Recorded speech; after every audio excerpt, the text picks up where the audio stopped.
2025년 1월 22일 매일 성경 말씀 묵상입니다. 오늘 성경 말씀은 여호수아 14장 1절에서 15절에 있는 말씀입니다.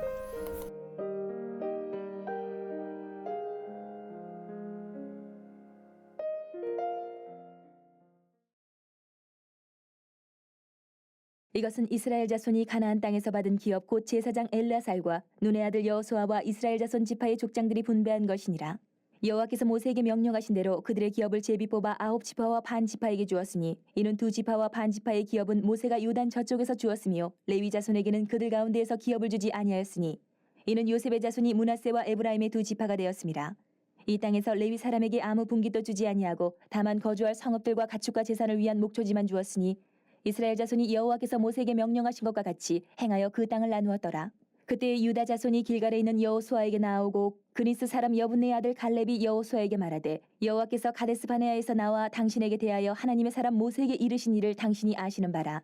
내 나이 40세의 여호와의 종 모세가 가데스 바네아에서 나를 보내어 이 땅을 정탐하게 하였으므로 내가 성실한 마음으로 그에게 보고하였고 나와 함께 올라갔던 내 형제들은 백성의 간담을 높게 하였으나 나는 내 하나님 여호와께 충성하였으므로 그날에 모세가 맹세하여 이르되 내가 내 하나님 여호와께 충성하였은즉 내 발로 밟는 땅은 영원히 너와 내 자손의 기업이 되리라 하였나이다. 이제 보소서 여호와께서 이 말씀을 모세에게 이르신 때로부터 이스라엘이 광야에서 방황한 이 45년 동안을 여호와께서 말씀하신 대로 나를 생존하게 하셨나이다. 오늘 내가 85세로 돼 모세가 나를 보내던 날과 같이 오늘도 내가 여전히 강건하니 내 힘이 그때나 지금이나 같아서 싸움이나 출입에 감당할 수 있으니 그날에 여호와께서 말씀하신 이 산지를 지금 내게 주소서. 당신도 그날에 들으셨거니와 그곳에는 아낙 사람이 있고 그 성읍들은 크고 견고할지라도 여호와께서 나와 함께 하시면 내가 여호와께서 말씀하신 대로 그들을 쫓아내리이다 하니 여호수아가 여분의 아들 갈렙을 위하여 축복하고 헤브론을 그에게 주어 기업을 삼게 하매 헤브론이 그니스 사람 여분의 아들 갈렙의 기업이 되어 오늘까지 이르렀으니 이는 그가 이스라엘의 하나님 여호와께 충성하였습니다. 헤브론의 옛 이름은 기럇 아르바라. 아르바는 아낙 사람 가운데서 가장 큰 사람이었더라. 그리고 그 땅에 전쟁이 그쳤더라.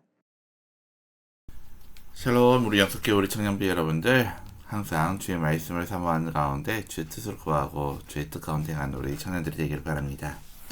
오늘 말씀에서 2지파 반에 대한 요단 동편 기업 분배를 확정한 후 가나안 땅 분배가 이어지고 있습니다.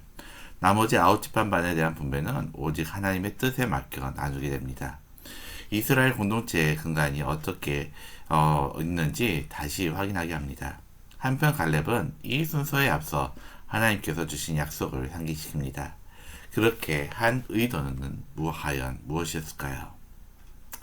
이제 가나안 땅에 대한 분배가 본격적으로 진행됩니다. 앞서 르우벤과 갓, 므낫세 반지파의 기업이 확정됩니다. 모세 때 받은 약속을 다시 확인함으로써 공동체를 향하신 하나님의 선한 뜻을 되새기게 합니다. 이스라엘이 선교적 공동체로 살아가기 위한 필수적인 가치인 연합과 양보의 의미를 생각하게 하셨습니다. 또한 레위 지파에게는 다른 기업을 주시지 않고 배제하게 하십니다. 그 이유는 레위 지파는 하나님께 바쳐진 만물과 같기 때문입니다. 그래서 그들이 이스라엘 각 지파 곳곳에 지정된 성읍에서 살면서 감당할 직무를 수행하게 됩니다. 이스라엘 공동체가 어디에 있든지 항상 하나님 여호와를 잊지 않고 생각하게 하는 삶을 살아가게 됩니다. 그래서 레위 지파의 기업은 하나님이요 이스라엘은 그들의 생활을 중심에 두고 살아가게 됩니다. 나머지 9지파 반에 대한 가나안 땅 분배가 이루어집니다. 하나님은 그 방법으로 제비 뽑기를 명하십니다.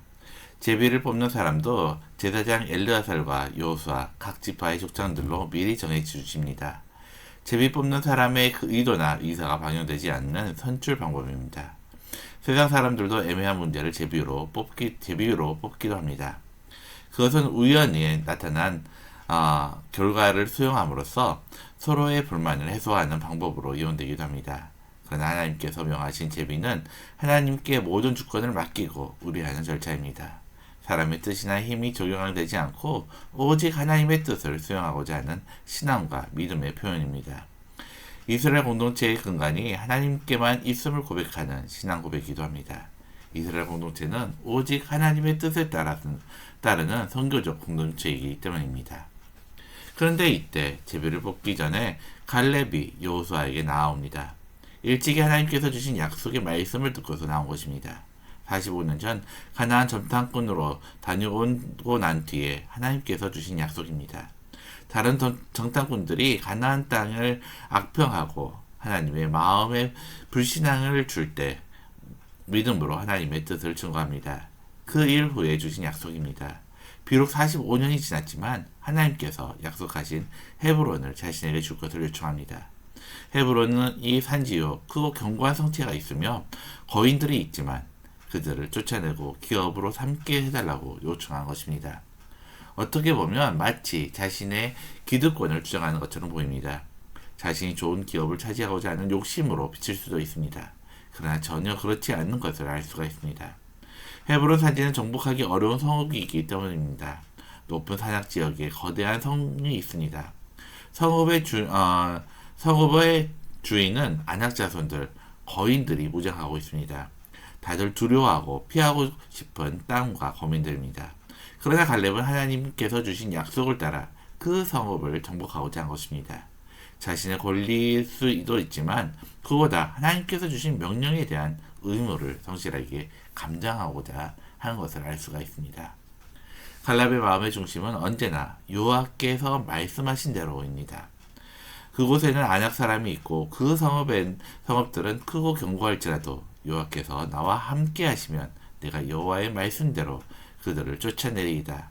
갈렙은 좋은 땅을 기업으로 차지하고 싶은 욕심 때문이 아니었습니다.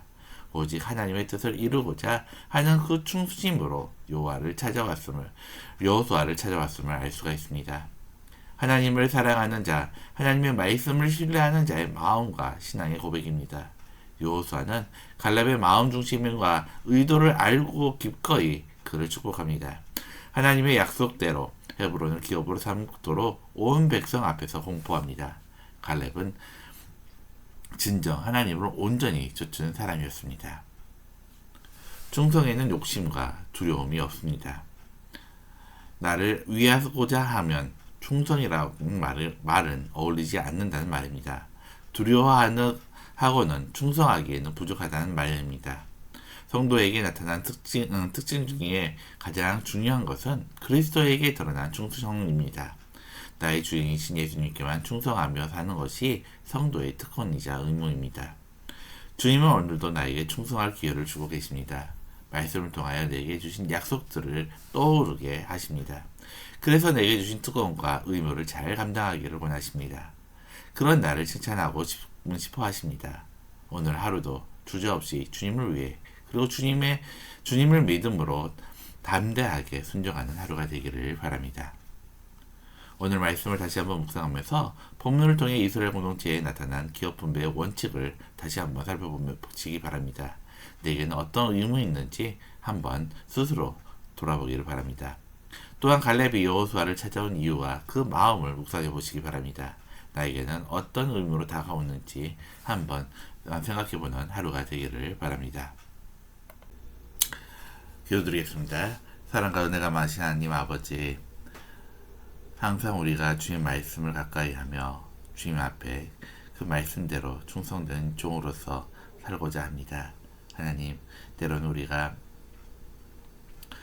세상을 볼 때 그러한 우리의 믿음이 흔들리고 또한 약해질 때가 있습니다. 그러나 우리가 세상을 보는 것이 아니라 살아계신 하나님만을 바라보며 그 언약의 말씀을 의지하여 온전히 주님 앞에 충성하는 주의 청년들이 될 수 있도록 주님 우리 삶 가운데 함께 해주시고 인도하여 주옵소서.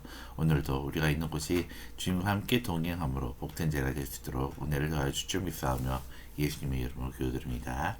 아멘.